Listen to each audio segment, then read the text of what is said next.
espero que você esteja bem e em paz. Iniciamos hoje a nossa aula número 27. E hoje vamos falar de uma entidade muito conhecida na Jurema Sagrada, principalmente na Jurema Sagrada do Pernambuco, onde anualmente se celebram essa data, que é a data de sexta-feira agora, depois de amanhã, dia 18, que é o dia que se celebra o dia do mestre Malunguinho.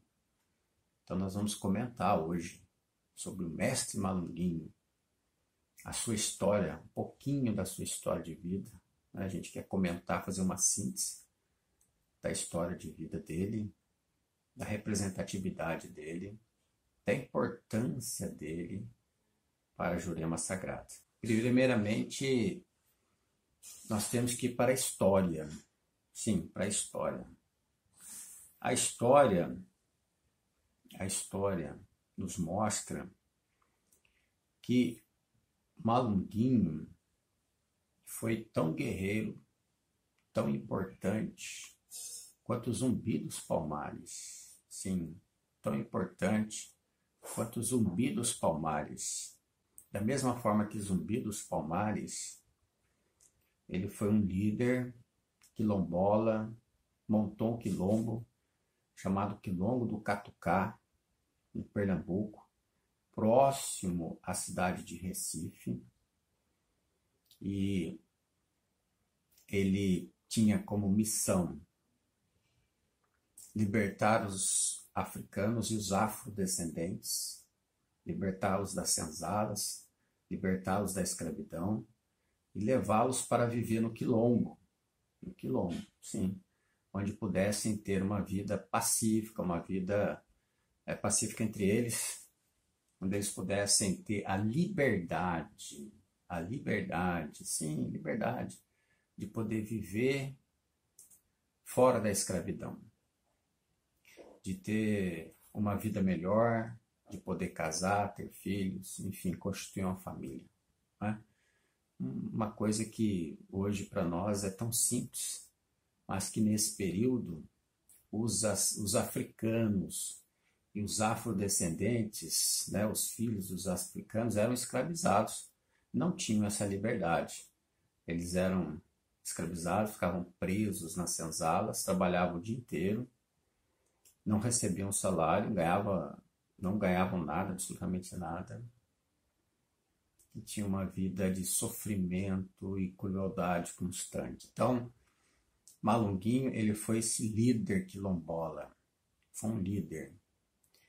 E o mês de setembro é dedicado a ele em virtude do último líder quilombola do Catucá, que se chamava João Batista, e ele foi morto em 18 de setembro de 1835. 1835, faz tempo. Um único líder quilombola que se transformou num ancestral divinizado. Sim, um único quilombola, um único líder quilombola, um único personagem guerreiro, vamos dizer assim, um herói brasileiro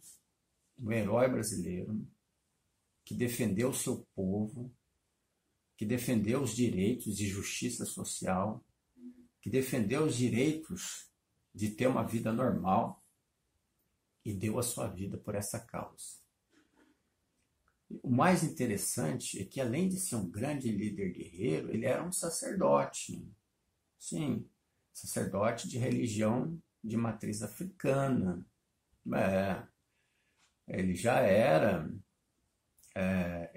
da religião da Jurema.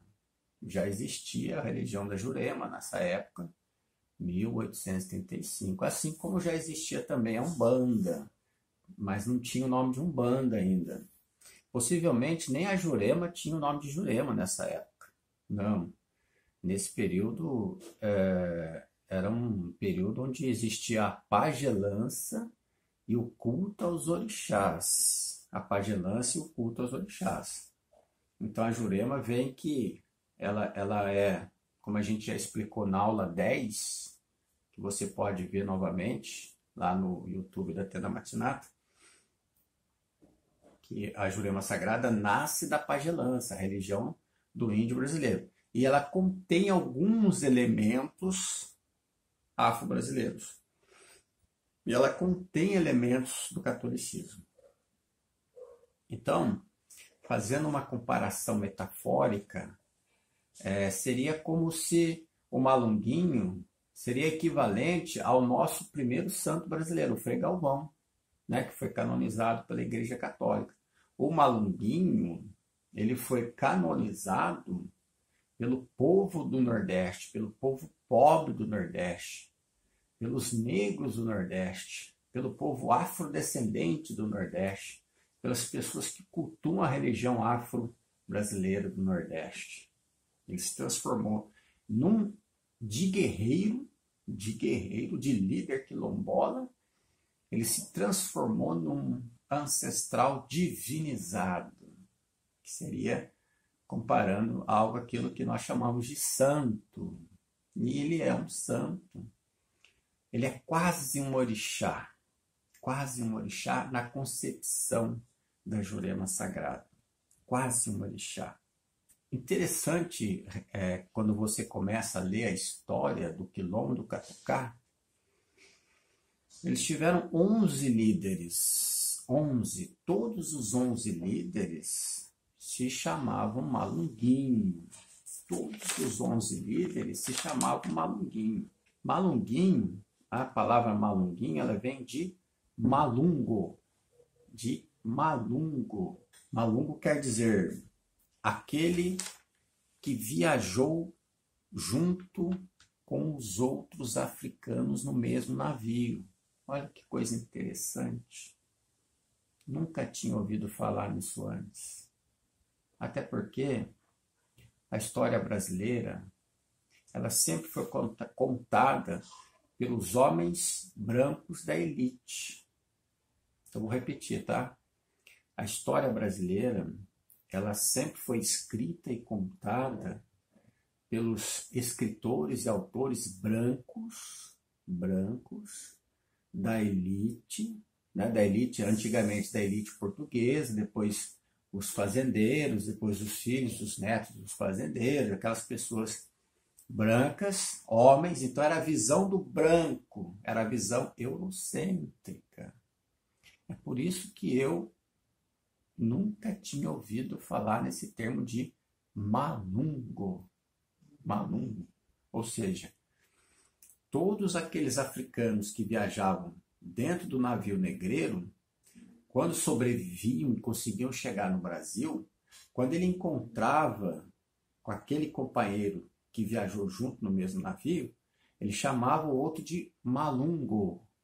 De malungo, que significa companheiro, parceiro de sobrevivência. Eles sobreviveram da África até o Brasil, naquele estado miserável que eram os navios negreiros. Então, chegar vivo aqui já era uma vitória. Então, eles se autodenominavam, né, de malungos. E aí, com certeza, o primeiro líder do Quilombo do Catucá, ele era um malungo. E aí, se autodenominou de Malunguinho. E a partir daí, todos os líderes do Quilombo do Catucá se chamavam de Malunguinho. É importante lembrar também que, da mesma forma que a Umbanda, a Jurema, ela foi sendo construída pelo povo, pelo pobre, escravizado, negro e índio. Então, são duas religiões brasileiras.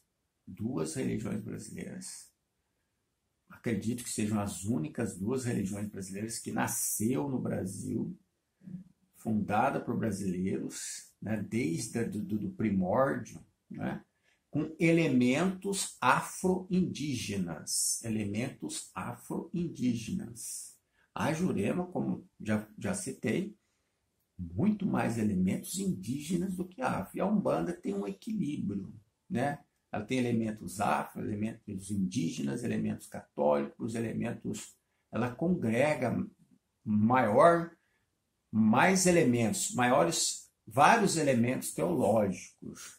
E a Jurema Sagrada, ela que meio que simplifica as coisas, partindo da pagelança indígena com a influência africana. E, na minha opinião, essas duas religiões são como religiões irmãs gêmeas.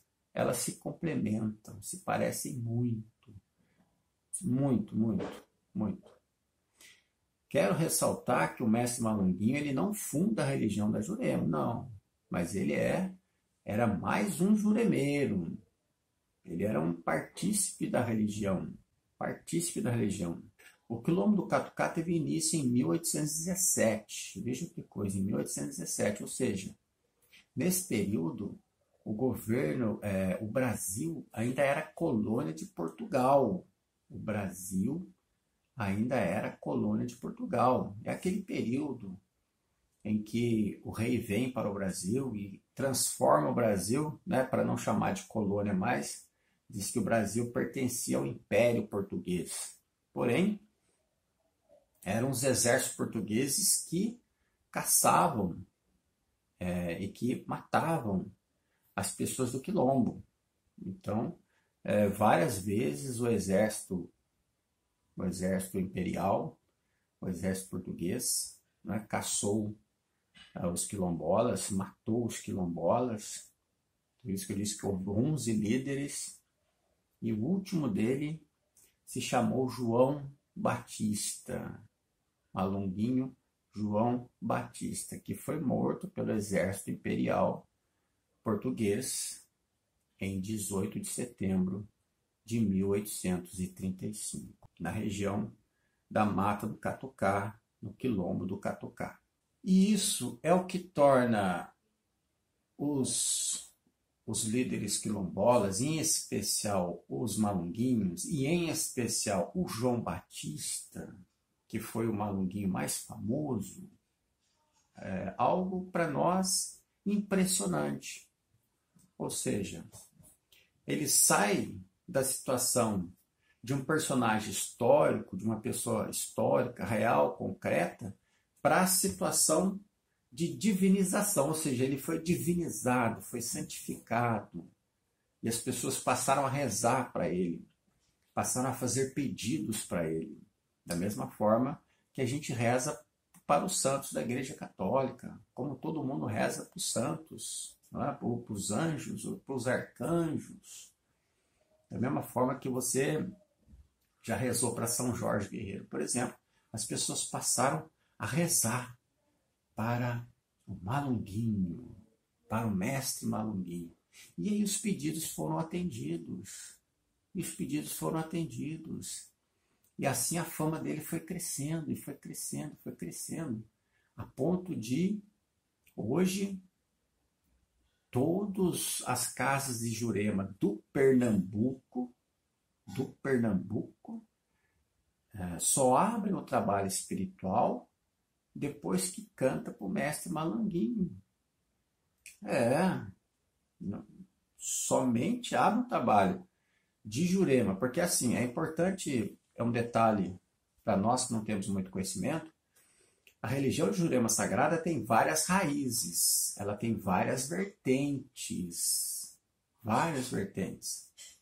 Então, tem uma vertente do Rio Grande do Norte, tem uma vertente da Paraíba, tem uma vertente do Ceará. Essa do Malunguinho é a vertente do Pernambuco, é a vertente pernambucana, até porque o Malunguinho foi pernambucano, viveu em terras pernambucanas, como eu disse, perto do Recife. Então, todo o trabalho de Jurema, para ser aberto, antes se canta para o mestre Malunguinho. E aí, o interessante é o único ser, a única entidade espiritual, que trabalha em 3 vertentes, em 3 falanges, em três dimensões diferentes, de três formas diferentes. Ou seja, Malunguinho ele trabalha como guardião, ele trabalha como caboclo e ele trabalha como mestre. Ele trabalha como mestre. Vejam o tamanho da importância dessa entidade espiritual. Veja o tamanho do respeito, o tamanho da veneração em que ele atingiu. Então, você canta para ele como guardião, depois você canta para ele como caboclo, ele vem como índio, e depois você canta para ele como mestre. É impressionante isso. É algo ímpar na história teológica brasileira. Vamos colocar dessa forma. Na história teológica brasileira isso é ímpar. Nenhuma outra entidade consegue ter um mistério tão amplo como esse do mestre Malunguinho. Quer dizer, para nós na Umbanda a gente diria, ele é de esquerda, ele é de direita e ele é de centro. Fazendo uma metáfora, desculpa a brincadeira. Ele consegue estar em todas as vertentes, em todas as pontas vibratórias, em todas as pontas energéticas, como um mistério.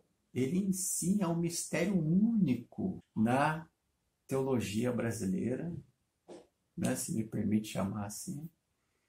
E daí a importância da gente estar hoje aqui comentando sobre ele. Então, na sexta-feira a gente vai fazer uma homenagem a Jurema Sagrada, a gente vai fazer um louvor a Jurema Sagrada, e nessa homenagem a Jurema Sagrada a gente vai fazer também uma homenagem ao mestre Malunguinho, ressaltando, né, o seu personagem histórico, ressaltando a sua dimensão teológica, ressaltando essa capacidade ímpar que ele tem. Nesse sentido, eu convido a você a rever a aula 10, né, do nosso canal do YouTube, aula 10, como fazer um louvor à Jurema Sagrada e como fazer o padê para mestre Malunguinho, né, para essa sexta-feira. Então vejam, essa sexta-feira agora, para nós, é uma sexta-feira especial, porque é a homenagem que nós fazemos uma vez ao ano. Que homenagem é essa? A homenagem à Jurema Sagrada, a homenagem aos índios, a homenagem aos mestres e ao mestre Malunguinho. Então, convido você para participar nessa sexta-feira com a gente, com todo o rigor necessário. Eu vou, inclusive, hoje ensinar aqui uma oferenda muito simples para ser feita, muito simples mesmo, muito fácil, qualquer pessoa pode fazer, para que você possa participar dessa homenagem, participar desse louvor e receber uma bênção através dessa oferenda muito simples que eu vou fazer, que eu vou orientar você a fazer.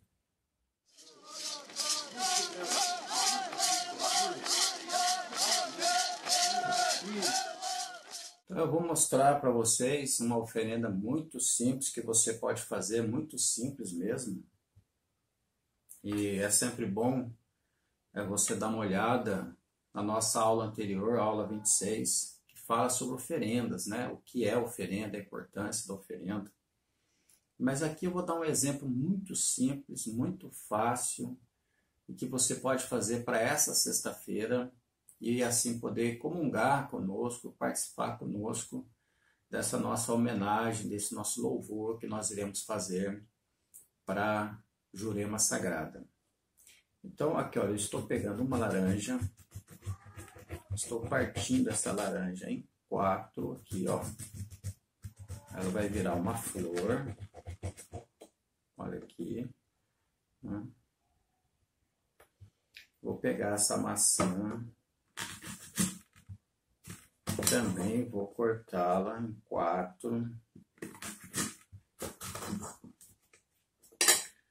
Vou pegar a samambaia, vou fazer um enfeite com a samambaia.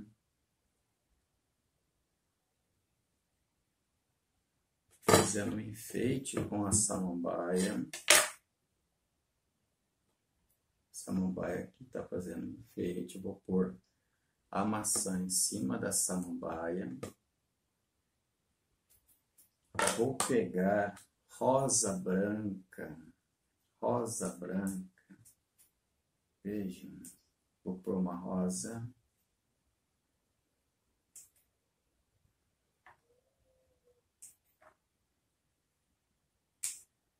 Uma rosa.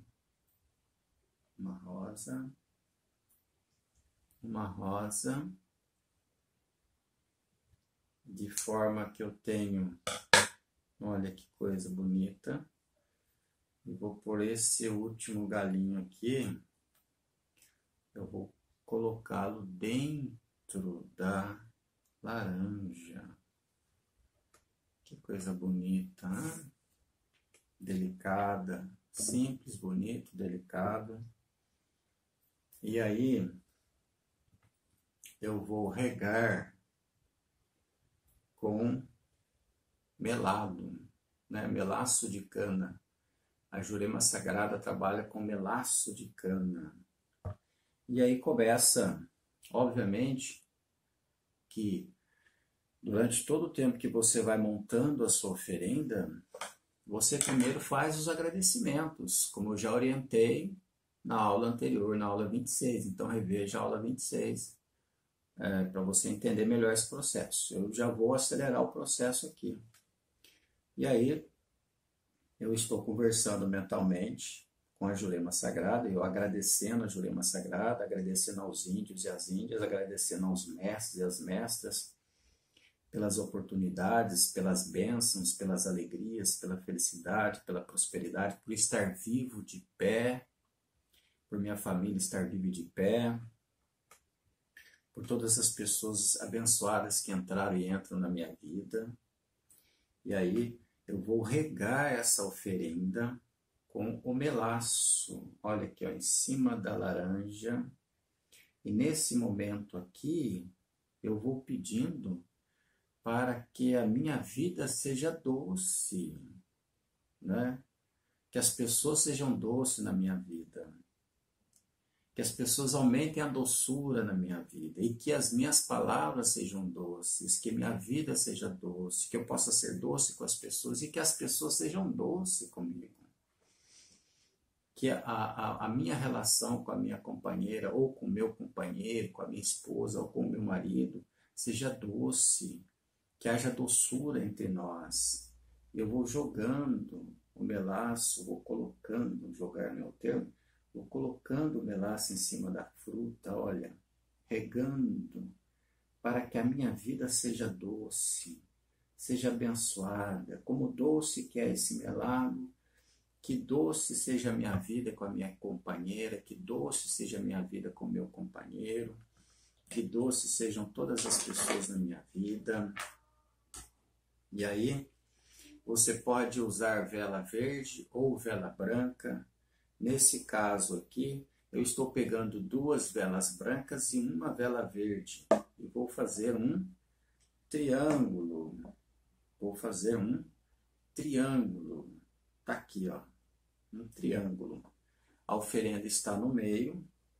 Vou acender a vela, oferecendo a Jurema Sagrada, oferecendo aos índios, às índias, aos pretos velhos e pretas velhas, aos mestres e mestras da Jurema Sagrada, agradecendo por todas as bênçãos alcançadas, por todas as bênçãos realizadas na minha vida, pelas bênçãos sobre a minha casa, sobre a minha família, sobre meus entes queridos, agradecer. E aí você faz os seus pedidos. Sim, faz os seus pedidos. Faz todos os pedidos que você quer fazer, que você precisa, que você deseja, que você necessita. peça a graça que você quer alcançar. Essa oferenda aqui, eu fiz ela num prato, porque ela é uma oferenda caseira, né? Você vai fazer dentro da sua casa. E você pode colocar ela no seu altar pessoal, no seu congá pessoal, ou você pode colocá-la no chão, pode ser no chão, não tem problema. E aí entram duas questões importantes aqui. Primeiro, se você vai participar do nosso trabalho de sexta-feira, que é através da live no Facebook, Tenda Matinata, durante o trabalho, né, vai vir uma energia extra, vai ter uma bênção extra, porque nós vamos estar todos conectados. Ao término do trabalho espiritual à distância, você pode comer essas frutas. Sim, as velas permanecem acesas aqui. Se você colocou flores e ervas, as flores e as ervas permanecem aqui. E essas frutas você pode ingerir. Mas se você não quer ingerir a fruta, permanece a oferenda até o final. E aí no dia seguinte, você leva ela até a natureza. Sim, você leva ela até a natureza. E aí lá você entrega na mata, entrega no mato, entrega no campo, entrega num terreno baldio que tem mato, tem que ter verde. Né? A Jurema está no verde, é o elemento vegetal, é o elemento tempo. E aí você pode fazer o seguinte, você pode utilizar essa folha de mamona aqui e colocar essa oferenda da forma com que ela está em cima da mamona. Eu vou te explicar como utilizar a mamona. Você corta o cabinho dela aqui com uma tesoura ou com uma faquinha e aí você dá uma dobradinha nela para baixo aqui, ela fica dessa forma, e você põe ela no chão e ela fica como se ela fosse um prato, como se ela fosse uma toalha, a toalha da oferenda.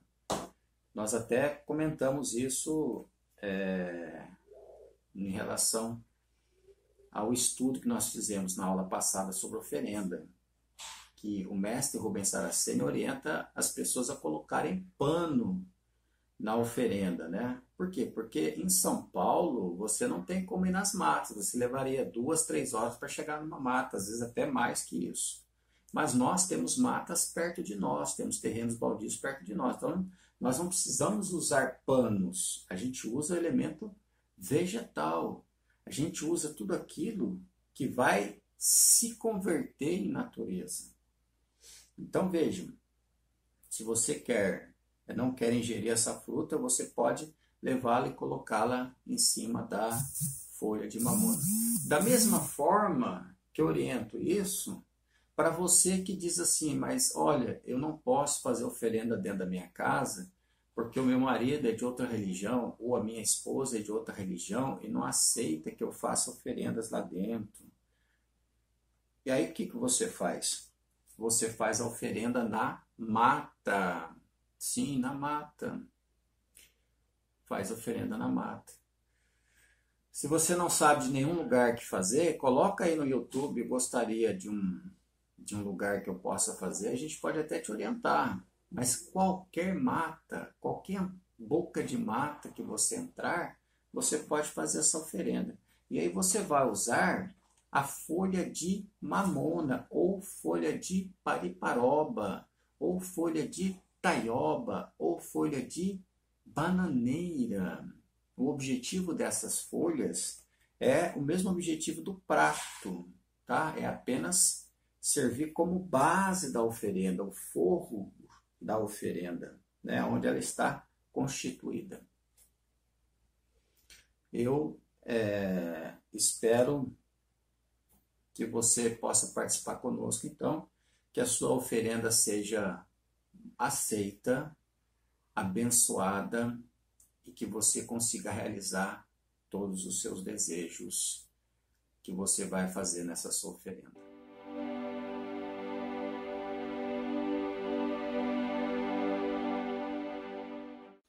Boa noite, tudo bom? Como vocês estão? Mais uma noite juntos, que alegria poder chegar até vocês, estar aí em conexão, conversando, mais uma aula, onde hoje aprendemos sobre a história do Mestre Malunguinho. E este mês é um mês especial, que a gente vai ter duas homenagens muito bonitas. A primeira nessa sexta-feira, através da gira da Jurema Sagrada, Mestre Malunguinho, que é uma gira, vocês já viram em outras oportunidades, de grande força e poder de realização. Espero vê-los lá. E no final do mês, homenagearemos os herês, as crianças da Umbanda, esses seres encantados que vêm nos ensinar o amor incondicional, a inteligência emocional, a sabedoria daqueles que só veem com os olhos da inocência, com bondade e amor, tudo que acontece neste plano. Então temos grandes motivos para comemorar esse mês, mesmo com tanta dificuldade, né? Com tantas novidades em nossa vida, mas nós seguimos fazendo o nosso melhor. Estudar, ressignificar muitas coisas, e o assunto de hoje é exatamente esse. Eu quero ressignificar junto com vocês um tema bastante abordado em todas as religiões e principalmente nas religiões espíritas, kardecista, umbandista, que é a reforma íntima. Será que a gente tem que reformar mesmo alguma coisa? Ou o caminho é outro? Vamos conversar um pouquinho? Como a gente conversou no nosso tema desse mês, além das homenagens, de explicar sobre os homenageados, é também o autoconhecimento. E é essa ressignificação que eu quero hoje conversar com vocês. A reforma íntima, será que não é o caso de nós ressignificarmos para olhar para dentro e conhecer a cada um de nós melhor? Como é que a gente pode reformar se a gente nem sabe direito quem somos nós? Quais são os meus medos, os meus anseios? O que é que eu trago comigo? O que é que eu tenho que reformar? O que é que eu tenho que melhorar? A partir de onde? Segundo a visão de quem? Eu vou seguir algum modelo para que eu possa reformar aquilo que alguém disse que não é bacana em mim para eu tentar alcançar? Existem algumas perguntas e eu quero dividi-las com você, porque eu acredito e tenho tido cada vez mais essa convicção de que a gente não precisa se reformar, e sim se edificar, conhecer intimamente quem somos e a partir daí fazermos a nossa melhor versão. Sim, a minha melhor versão, aquilo que eu puder fazer de melhor naquele momento, com o que eu tenho e da forma que eu bem entender ou que a minha consciência permitir. A primeira coisa que eu quero dizer para vocês é esta questão, consciência. Para mim, e isso virou uma verdade muito grande depois que eu ouvi isso de uma preta velha, para mim, o meu maior juiz é a minha consciência. Porque no meu íntimo, no seu íntimo, no fundo, você sabe se está certo ou errado, se fez bem ou não, se foi bom ou ruim. Quando você dorme, você fica tranquilo ou não. porque o seu maior juiz é a sua consciência. E quando a preta velha Zumila me disse isso, eu comecei a questionar, mas não conseguia fechar a conta, né, sobre essa questão da reforma. Se o meu maior juiz sou eu mesma, é a minha consciência, é o DNA divino que eu trago dentro de mim. Se essas respostas de alguma forma vêm me acompanhando por diversas existências, vêm formando o meu eu interior, a minha essência, aquilo que eu sou. Claro, eu tenho os esquecimentos, eu tenho, graças a Deus, eu tenho uma nova oportunidade, mas eu já passei por tantos planos, por tantas coisas. Será que toda essa minha bagagem não serve de nada, que eu tenho que seguir a um exemplo único? Pegar tudo aquilo que eu sei, sou, sinto, vivo e reformar?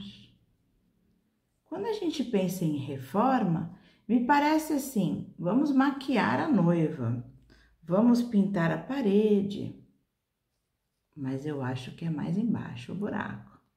A gente precisa conhecer a fundo a estrutura daquela casa, fazendo um comparativo, para que a gente possa olhar com olhos espirituais, conhecer profundamente quem somos, o que queremos, onde queremos chegar, qual o caminho para esse retorno ao Criador que a gente tanto anseia, tanto espera, e o que é que eu tenho que fazer? Tem algumas perguntas que eu quero dividir com vocês. Uma das principais ideias que a gente tem tido, recebido orientação e que a gente tem ouvido muito o mestre Alexandre Comino falar é pensar a Umbanda com cabeça de umbandista. E isso já tem acontecido. E ressignificar a reforma íntima por autoconhecimento é um grande passo para quem realmente quer pensar a Umbanda com cabeça de umbandista, quer deixar todo aquele dogma, aquele medo, o pecado, o errado para trás, aquele ideal kardecista de igualar-se a alguém muito superior e realmente olhar para dentro de si e fazer a minha melhor versão. Para isso, como eu disse, existem algumas perguntas. Quem eu sou? O que eu quero? E onde eu quero estar? Essas perguntas parecem simples, mas quando você se pergunta quem eu sou e coloca isso no papel, como bem disse o Amador na aula passada, quando a gente começa a fazer esse questionamento, muitas vezes a gente coloca ali, a gente escreve o que o outro disse da gente. Mas quem eu sou de verdade? Eu sou uma pessoa com medos, eu sou uma pessoa com coragem, eu enfrentei muita coisa, eu me fiz valente, eu me vi fraca, superei obstáculos, outros eu deixei passar. E quando você não consegue carregar aquela pedra é porque ainda não está na hora de resolver. Eu ouvi dizer que eu sou boa, que eu sou pacienciosa, mas na hora do vamos ver, eu explodi. E aí? Quem sou eu de verdade? Esse mergulho essa imersão dentro de você mesmo, este autoconhecimento de quem você é o que a gente precisa começar e nunca parar de fazer. Aonde eu quero estar? Como eu vou chegar? Essas perguntas precisam ser feitas, refletidas, meditadas, sem medo, sem filtros. Eu preciso de fato olhar para dentro de mim. E aí sim, com essas ferramentas incríveis que existem aí do autoconhecimento, da autocura, da busca pela melhora, aí sim começar a identificar em mim aquilo que eu não quero mais, porque não me serve mais, e aí sim começar a dar os primeiros passos para seguir em frente nessa longa jornada evolutiva e melhorar. Existem diversas formas de a gente fazer esse autorretrato, esse autoconhecimento, olhar de fato para dentro de si. E talvez a gente passe essa existência inteira sem saber de fato quem somos, aonde estamos e onde queremos chegar. Mas a gente tem que dar o primeiro passo. Vamos lá. E pensando a reforma como autoconhecimento dentro da cabeça de um bandista, que é o que nós queremos começar a fazer a partir de agora, e não vamos mais parar em relação a isso, a gente tem que pensar o seguinte: a Umbanda é uma religião que aceita o indivíduo como ele é. A Umbanda não tem restrições. Você chegou, bateu na porta, entrou e ali você vai ser atendido como um irmão. Não importa qual a sua religião, não importa o que você acredita, não importa nada. A única coisa que vai ser feita é olhar para este indivíduo que ali chegou com amor.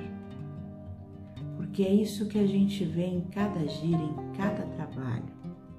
As entidades espirituais, elas não têm essas amarras, eles não têm esse preconceito, eles não têm essas regras estipuladas, eles só são, se doam, aceitam e trabalham pelo melhor, porque também buscam a melhor versão de si, porque também acreditam neste amor que cura, neste amor que ressignifica, neste amor que eleva, neste amor divino que é o único caminho.